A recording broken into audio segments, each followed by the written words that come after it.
नमस्कार बच्चों, स्वस्थ रहो।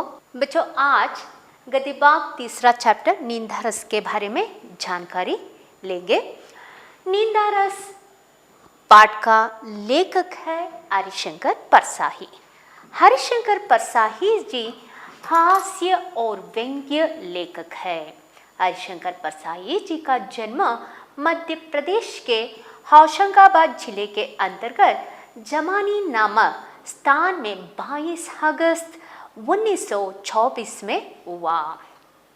प्रारंभ में लेकर स्नातक स्तर तक की शिक्षा मध्य प्रदेश में करते हैं। तदुपरांत नागपुर विश्वविद्यालय से हिंदी में MA उपाधि प्राप्त करते हैं। उसके बाद खंडवा में 6 माह तक अध्ययन कार्य किए। अध्यापन कार्य करने के बावजूद हरिशंकर परसाही जी 1941 से लेकर 1943 तक 6 माह तक उन्होंने अध्यापन कार्य करते हैं। अध्यापन कार्य करने के बाद 1941 से लेकर 43 तक जबलपुर में 2 साल स्पेस ट्रेनिंग कॉलेज में शिक्षण कार्य करते हैं। हरिशंकर परसाही जी अध्यापन कार्य में कुशल रहे थे। परसाही जी नियमित रूप से साहित्यिक हिंदुस्तान, धर्मयुग तथा अन्य पत्रिकाओं के लिए रचनाएं लिखते रहे। हरिशंकर परसाही जी द्वारा रचित प्रमुख रचनाओं में काव्य कहानी संग्रह मिलते हैं। हंसते हैं, रोते हैं, जैसे उनके दिन फिरे उपन्यासों में मिलते हैं। रानी नागफनी की कहानी, तट की कोच, निबंध संग्रह में तब की बात औरती, भूत के पांव पीछे, बेईमानी की परत, पगडंडियों का जमाना, सदाचार का तावीज, शिकायत मुझे भी है और अंत में प्रस्तुत निंदा रस। निंदा करना। हमेशा जो व्यक्ति निंदा कभी कभी व्यक्ति ऐसे करते हैं, ईर्ष्या भाव से ईर्ष्या करते हैं। कभी कभी स्वभाववश अकारण ईर्ष्या भाव से निंदा करते हैं। दूसरा व्यक्ति स्वभाववश अकारण निंदा करता है। तीसरा व्यक्ति वे होते हैं अपने आप को सिद्ध करने के लिए निंदा करने दूसरों का निंदा करते रहता है। तो इस तरह 3 वर्ग के निंदक मिलते हैं। लेकिन हरिशंकर परसाही जी किस वर्ग के निंदक के बारे में यहाँ आप लोगों को बता रही है। आप लोगों को इस रस का आस्वादन करना ही होगा। बच्चों, हम लोग देख चुके हैं रस में 9 रस होते हैं। जैसे कि आप लोगों को रस के बारे में पता होगा, शांत रस होते हैं, रौद्र रस होते हैं, बीभत्सा रस होते हैं, अद्भुत होते हैं, भयानक होते हैं, क्रोध होते हैं, श्रृंगार होते हैं। तो इस तरह रसों में से और एक रस को जुड़ा गए है निंदा रस। हरिशंकर परसाही जी नवरसों के बाद और एक रस मिलाए हुए है, वो है निंदा रस। रस का मतलब क्या है बच्चों? आस्वादन। यहाँ कुछ व्यक्ति ऐसा आस्वाद लेते हैं, यानी दूसरों की निंदा करते करते ऐसा आस्वाद लेते हैं, वो आनंद विभोर होते हैं।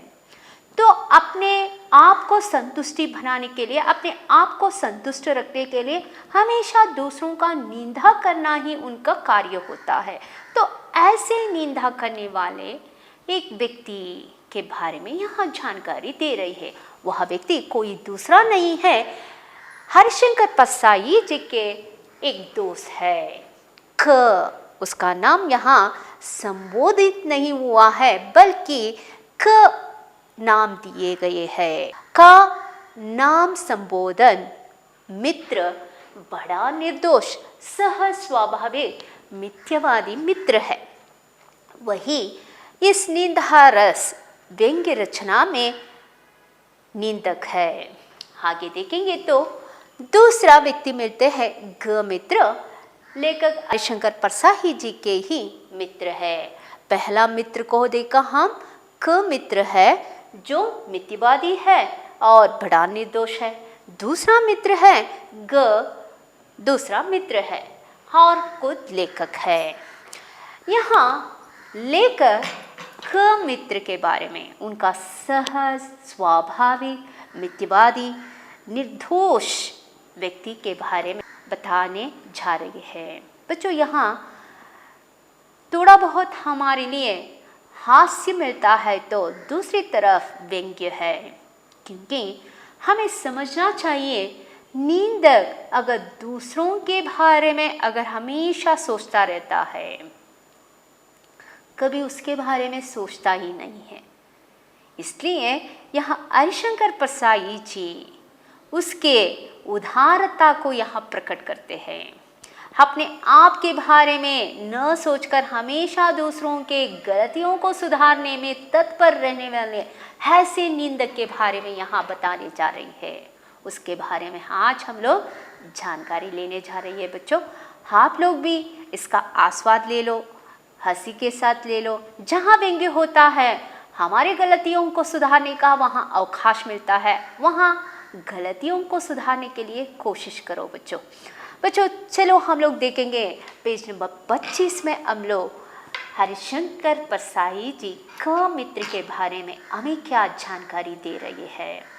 तो जानकारी लेंगे बच्चों। चलो, कई महीने बाद आए थे। क मित्र कई महीने बाद हरिशंकर परसाई जी से मिलने आए हैं। सुबह चाय पीकर अखबार देख रहा था। लेखक क्या कर रहे थे? लेखक सुबह चाय पीकर अखबार देख रहा था कि वे तूफान की तरह कमरे में घुसे। साइक्लोन की तरह मुझे अपने बुझाहों से जकड़ा तो मुझे धृतराष्ट्र की बुझाहों में जकड़े भीम के पुतले की याद आ गई। तो यहाँ अर्थ है साइक्लोन, तेज और धूल भरी चक्कर काटती हुई, यानी आंधी को हम लोग देखे हैं, यूं आकर यूं चला जाता है। तो वैसे ही मेरा मित्र क मित्र जो है मुझे देखने के लिए ऐसे साइक्लोन की तरह, आंधी की तरह मेरे घर पहुंचा। मुझे ऐसा लग रहा था जैसे कि मैं अगर मेरा शरीर उसको दिया होता तो जैसे कि धृतराष्ट्र की भुजाओं में जकड़े भीम के पुतले की याद आ गई। जैसे कि महाभारत की कहानी को हमें याद करना चाहिए बच्चों। महाभारत में धृतराष्ट्र के 101 पुत्र है और पांडवों में 5। पांडवों में जो 5 में एक है भीम, जो 101 पुत्र के बल के समान एक भीम सा बल है।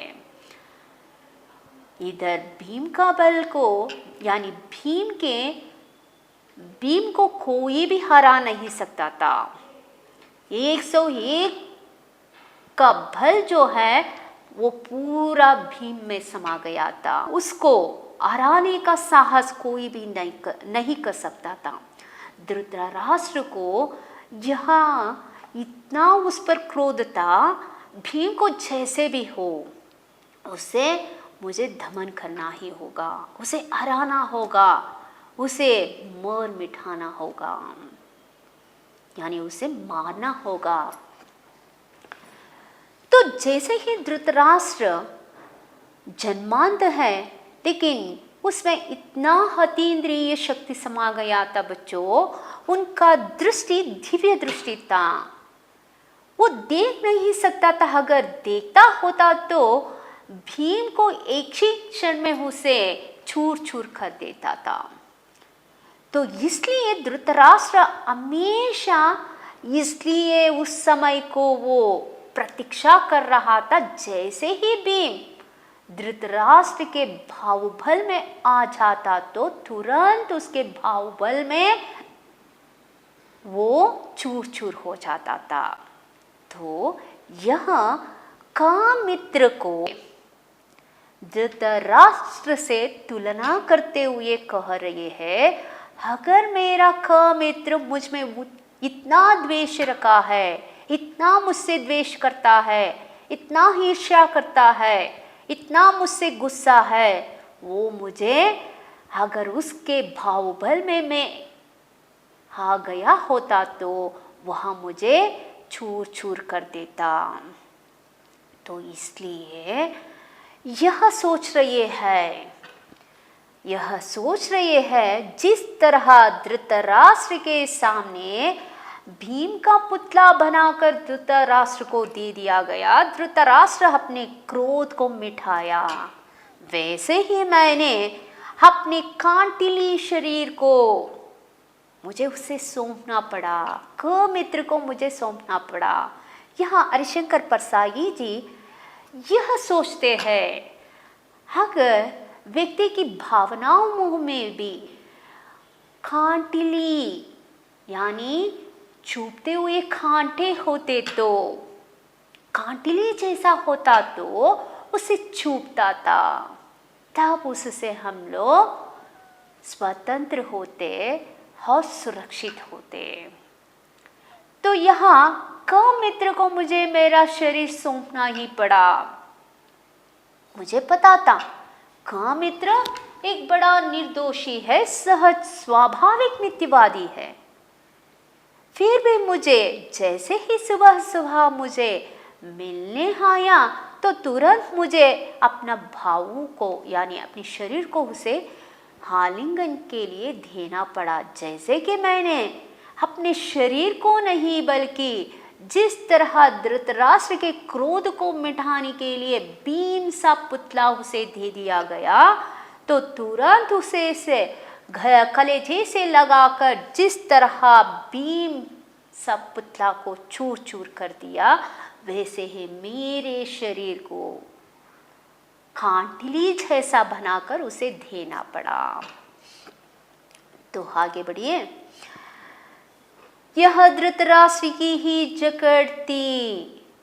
धृतराष्ट्र जन्मांध होने पर भी उसमें इतना अभूतपूर्व शक्ति था, वो इतना बलवान था कि कोई भी उसके बाहु में आ जाता तो वो उससे अपने बाहुबल से उसे चूर चूर कर देता था। तो वैसे ही मैं धृतराष्ट्र के जकड़ में आने के जैसे ही मैं मित्र के जकड़ में आ गया। हंदे धृतराष्ट्र ने टटोलते हुए पूछा, कहाँ है भीम? हाँ बेटा, तुझे कलेजे से लगा लूं। हंदे धृतराष्ट्र ने टटोलते हुए पूछा। अंधा धृतराष्ट्र उसे दिखता नहीं है, अगर दृष्टि होता तो अब तक भीम बचता नहीं था। तो उसके हाथों में कभी भीम आया ही ना था। उसे छूने के लिए वह आता हुआ यह पूछ रहा है कि कहाँ है भीम, कहाँ है भीम? हाँ बेटा, तुझे कलेजे से लगा लूं, तुझे मैं कलेजे से लगाना चाहता हूँ, तुम कहाँ हो बेटा भीम? और जब भीम का पुतला उनकी पकड़ में आ गया तो उन्होंने प्राणघाती स्नेह से उसे जकड़ कर चूर कर डाला। जैसे ही भीम ना आकर भीम का पुतला को उसे सौंपा गया, जैसे ही धृतराष्ट्र में भीम के प्रति इतना क्रोध था, इतना गुस्सा था, वो तुरंत उसे आलिंगन किया तो वो पुतला जो है प्राणघाती स्नेह से जैसे ही उन्होंने पकड़ा वो चूर कर दिया। धृतराष्ट्र ने प्राणघाती स्नेह से उसे आलिंगन करते हुए उसे चूर कर डाला। तो यहाँ हरिशंकर परसाई जी व्यंग्य करते हुए मित्र मेरे लिए मित्र है, केवल मित्र, लेकिन उसमें मेरे प्रति जो क्रोध है, ईर्ष्या भाव जो है, वो धृतराष्ट्र के समान है। उस धृतराष्ट्र के बाहुबल में मैंने ऐसे ही अपना सा पुतला दे दिया, यानी मित्र जैसे ही मुझे आलिंगन करना चाहा, तुरंत मुझे भीम सा पुतला जैसा मेरा शरीर का पुतला उसे देना पड़ा। आगे बढ़िए बच्चों। ऐसे मौके पर इस अक्सर अपने पुतले को अंकवार में दे देते हैं। ऐसे मौके पर, ऐसे अवकाश के संदर्भ में हम अक्सर अपने पुतले को अंकवार में दे देते हैं। यानी अंकवार का मतलब है धोखे से हमें मारने वालों को, जो धोखे से मारे जाते हैं उसे कहा जाते हैं अंकवार। तो धोखे से मारने वालों के हाथों में ऐसा ही पुतला हमें अक्सर देना पड़ता है। मौके देकर हमें ऐसा ही अक्सर करना आवश्यक होता है। हम हलक कड़े देखते रहते हैं। क से क्या मैं गले मिला? क्या मैंने क मित्र से गले मिला? क्या मुझे उसने समेट कर कलेजे से लगा लिया? क्या वो मुझे गले लगा लिया? क्या? हरगिज नहीं, बिल्कुल नहीं। मैंने अपना पुतला ही उसे दिया, मेरा शरीर को नहीं दिया। बदले में मैं मेरा पुतला ही उसे दिया। पुतला इसलिए उसकी भुजाओं में सौंप दिया कि मुझे मालूम था कि मैं धृतराष्ट्र से मिल रहा हूँ। पुतला इसलिए उसकी भुजाओं में सौंप दिया कि मुझे मालूम था कि मैं धृतराष्ट्र से मिल रहा हूँ। मुझे पता था मैं क मित्र से नहीं मिल रहा हूँ, बल्कि मैं क मित्र जैसा धृतराष्ट्र से मैं मिल रहा हूँ। तो मुझे ऐसा ही करना पड़ा। मौके को देखकर अक्सर मुझे ऐसा ही करना पड़ा। मेरा शरीर को ना देकर मैं अपना पुतला सा शरीर को ही उसे दिया। पुतला इसलिए उसकी भुजाओं में सौंप दिया कि मुझे मालूम था कि मैं धृतराष्ट्र से मिल रहा हूँ। मुझे मालूम था मैं क मित्र से नहीं मिल रहा हूँ, बल्कि मैं धृतराष्ट्र से मिल रहा हूँ। इसलिए मैं उसे मेरा शरीर नहीं, मेरा शरीर का पुतला ही उसे दिया। पिछली रात को एक मित्र ने बताया कि क अपनी ससुराल आया है और घ के साथ बैठकर शाम को 2-3 घंटे तुम्हारी निंदा करता रहा। जैसे ही मेरा दूसरा दोस्त था, उन्होंने मुझे पहले ही बता चुका था कि ख मित्र कल शाम को आया है और अपने ससुराल में रहा है, और उस ससुराल में ग मित्र के साथ बैठकर लेखक का निंदा पूरा किया था। कल रात परसों क मित्र अपने ससुराल में आकर घ मित्र से लेखक के बारे में निंदा कर चुका था, उसे पता है। तो एक दोस्त ने यह सब बता चुका था। जैसे ही सूचना मिलने के बाद हरिशंकर परसाई जी क्या करते हैं, तो उसे ख मित्र के बारे में बहुत कुछ जानकारी रखने के कारण उसे अपना शरीर न देकर अपने शरीर का पुतला ही उसे देना पड़ा था। इस सूचना के बाद जब आज सवेरे वह मेरे गले लगा, तो मैंने शरीर से अपने मन को चुपचाप खिसक दिया और निस्नेह कंटिली देह उसकी बाहों में छोड़ दी। तो मुझे पता था मुझसे मिलने धृतराष्ट्र आ रहा है, इसलिए मेरा शरीर ना देकर मैं चुपचाप ऐसे निस्नेह कांटिली शरीर को मुझे उससे सौंपना पड़ा।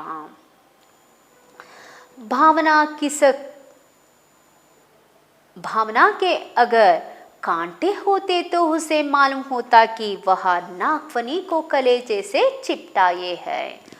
अगर भावनाओं को भी यह पता होता कि मैं एक ऐसे कांटे वाले व्यक्ति से मिल रहा हूँ, तो उसे ऐसा लगता था जैसे कि नागफनी को कलेजे से चिपटाए गए हैं। तो ऐसा भाव उससे मन में होता। लेकिन भावनाओं को यह पता नहीं होता कि व्यक्ति का शरीर कांटे से बने हो या नागफनी से, उसे पता नहीं होता। चल का धृतराष्ट्र जब आलिंगन करे तो पुतला ही आगे बढ़ाना चाहिए। तो मेरा क मित्र छल कपट वाले है, उसे ऐसा ही शरीर तो मुझे देना ही पड़ा।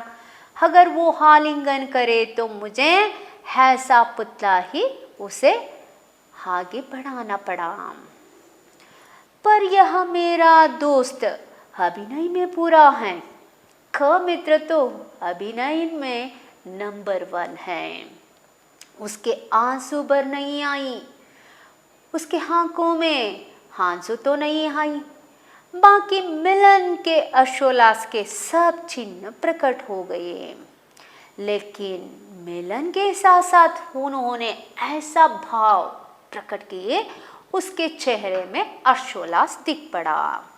वह गहरी आत्मीयता की जकड़ नयनों से छलकता, वह असीम स्नेह, वह स्नेह सिक्त वाणी, और इतना आत्मीयता से मुझे आलिंगन किया, और उनके नयनों में इतना छलकता, इतना धोखा था, इतना असीम स्नेह के भाव से स्नेहासिक्त वाणी यानी बात किया। तो उसके दिल में मेरे प्रति ऐसा स्नेह भाव नहीं रहा, फिर भी ऐसे स्नेह सिक्त बातें उन्होंने किया, ऐसा स्नेह भाव दिखाया। उसके दिल में चलता खपड़ता, फिर भी आत्मीयता का आलिंगन उन्होंने किया। उसके नयनों में ऐसा हर्षोल्लास का भाव नहीं दिखता था, जो आत्मीयता का भाव नहीं दिखता था, फिर भी छल कपट के नयनों में छल कपट दिखता था। उसी के द्वारा मेरा आलिंगन किया। और मेरा ख मित्र बोला, अभी सुबह की गाड़ी से उतरा। अब ख मित्र, हमें पता है ख मित्र कल शाम को आ चुका है और ससुराल में बैठकर ग मित्र के साथ लेखक के निंदा कर चुके हैं। यह सब लेखक को उनके एक दोस्त से मालूम हो चुका है। फिर भी क मित्र अब झूठ बोल रहा है कि अभी सुबह की गाड़ी से उतरा, अभी सुबह की गाड़ी से उतरा और एकदम तुमसे मिलने चला आया, एकदम आपसे मैं मिलने आया कह रहा है। जैसे आत्मा का एक खंड दूसरे से मिलने को आतुर रहता है, जैसे कि एक आत्मा दूसरे आत्मा से मिलने इतना आतुर रहता है, वैसे ही यहाँ मित्र मुझसे मिलने आया है।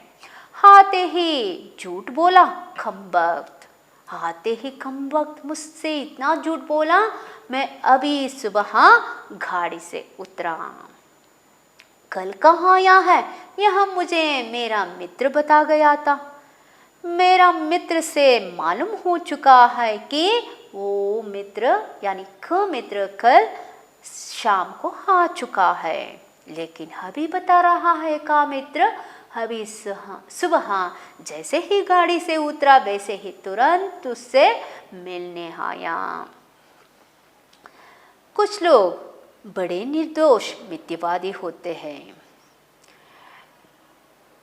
इस झूठ से कोई प्रयोजन शायद उसका ना रहा हो। कुछ लोग बड़े निर्दोष मिथ्यावादी होते हैं। यह झूठ बोलने से क मित्र को कुछ लाभ ना हो, फिर भी वह झूठ तो बोला, तो वह सहज स्वाभाविक मिथ्यावादी है, तो इसलिए सहज स्वाभाविक रूप में वो झूठ बोलता है। वे आदतन प्रकृति के वशीभूत झूठ बोलते हैं। उसका आदत ही क्या है? झूठ बोलना है। आदतन वशीभूत झूठ बोलते रहते हैं। उनके मुख से निष्प्रयास निष्प्रयोजन झूठ ही निकलता है। तो झूठ बोलने में कोई प्रयास ही नहीं होता, इतना निष्प्रयास से वो हमेशा झूठ बोला करता है और उससे कोई प्रयोजन भी नहीं होता। निष्प्रयोजन झूठ बोलता रहता है। मेरे एक रिश्तेदार ऐसा है। हाँ, हरिशंकर परसाई जी एक उदाहरण देते हैं।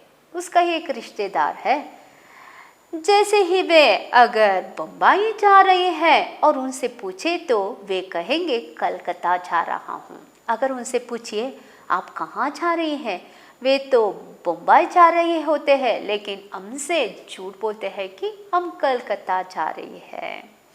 ठीक बात उनके मुंह से निकल ही नहीं सकती। काबी बड़ा निर्दोष सहज स्वाभाविक मिथ्यवादी है। जिस तरह मेरे रिश्तेदार जिस तरह बातों बातों में झूठ बोलता रहता है, वैसा ही मेरा दोस्त मित्र बड़ा निर्दोष मिथ्यवादी हमेशा झूठ बोलता रहता है। वहाँ बेटा कब आए, कैसे हो वगैरह के बाद उसने गा की निंदा आरंभ कर दी। जैसे ही मेरा घर आया हुआ था, मुझसे गले मिला लिया और वैसे ही झूठ बोला। मैं सुबह जैसे ही मैं गाड़ी से उतरा तो उससे मिलने आया और बैठकर दोनों बातें करने लगे। अब ग मित्र का निंदा करने लगा। अब लेखक के सामने क मित्र बैठा है। क मित्र आदतन झूठ बोलता है, आदतन हमेशा दूसरों का निंदा करना उसका आदत हो चुका है। अब लेखक के सामने चुप ना रह सकता, तो बात तो करना चाहिए। बात के लिए एक विषय तो होना चाहिए ना। तो इसलिए ग मित्र को निंदा करना शुरू किया। देखिए बेटा कब आए, कैसे हो वगैरह के बाद उसने घ की निंदा आरंभ कर दी। मनुष्य के लिए जो भी कर्म जघन्य है वे सब घा पर आरोपित करके उसने ऐसे घाड़े खाले थाकोल से उसकी तस्वीर खींची कि मैं यह सोचकर कांप उठा कि ऐसे ही काली तस्वीर मेरे घर के सामने इसने कल शाम को खींची होगी। अब ग मित्र के बारे में इतना निंदा करने लगा, उसके कर्म यानी उसके पापों को मेरे सामने उतार दिया। जैसे ही ग मित्र के बारे में इतना निंदा करता रहा और ऐसा उनको काला चेहरा बना दिया, जैसे कि मैंने उस समय उस संदर्भ में मैंने सोचा। लेखक सोच रहे हैं कल शाम को ग मित्र के सामने मेरा चेहरा भी ऐसा ही काला कर दिया होगा,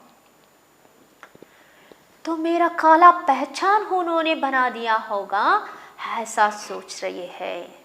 सुबह की बातचीत में ग प्रमुख विषय था।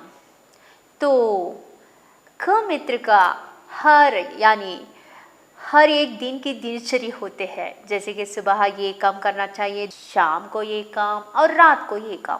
तो ऐसा एक लिस्ट बनाए हुए होते हैं। वैसे ही यहाँ हमारे क मित्र का अब सुबह का लिस्ट में ग मित्र था। सुबह ग मित्र के बारे में वो निंदा कर चुका है, यानी ग मित्र को प्रमुख विषय बनाकर निंदा करता रहा। फिर तो जिस परिचित बात निकल आती उसी को 4-6 वाक्यों में धराशायी करके वह बढ़ा लेता, यानी धराशायी करना, पराजित करना। तो इस तरह ग मित्र के बारे में निंदा करते करते उसे पराजित करना, यानी ग मित्र का निर्बलता यह है कि उसका सामना उसके सामने बैठकर नहीं कर सकता। लेकिन जब वो व्यक्ति उसके सामने नहीं होता तो उसके बारे में दूसरों के सामने भड़बड़ा कर निंदा करते हुए उसे पराजित कर देता है।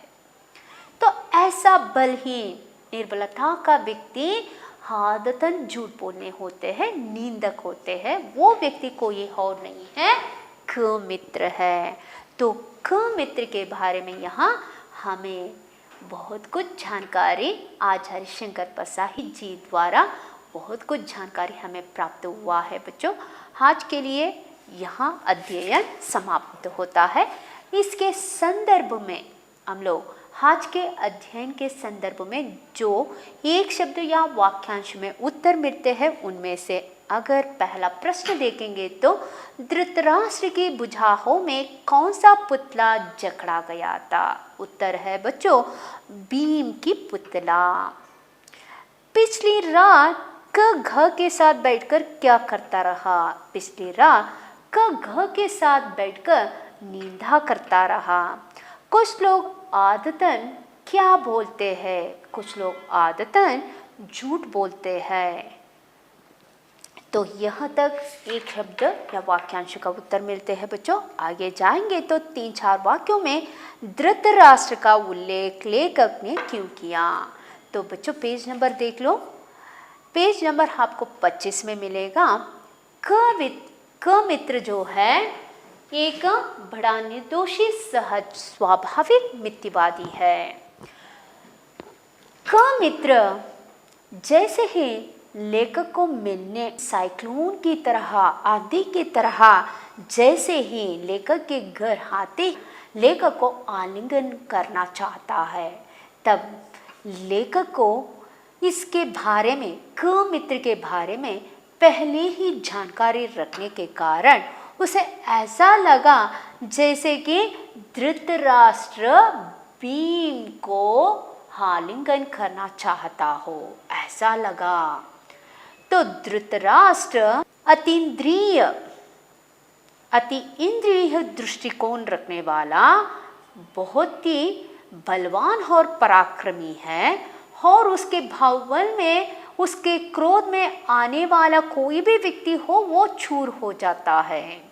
तो ऐसे ही धृतराष्ट्र ने मुझे ऐसे कलेजे से लगा लिया हो, ऐसा वो अनुभव करते हुए कहते हैं कि जैसे ही क मित्र साइक्लोन की तरह घर में घुसा, तुरंत मुझे अपने बाहों में लेना चाहा, तुरंत मुझे मेरे शरीर के बदले मुझे अपने शरीर जैसा पुतला ही उसे सौंपना पड़ा। जिस प्रकार भीम का पुतला धृतराष्ट्र के पकड़ में आने के कारण प्राणघाती स्नेह से चूर कर ढाला धृतराष्ट्र ने, वैसे ही मुझे भी वो उसके आलिंगन से चूर कर ढालने का अनुभव करके यह वाक्य क मित्र के आदत के बारे में, क मित्र के चरित्र के बारे में यहाँ लेकर प्रस्तुत करते हुए यह कहा।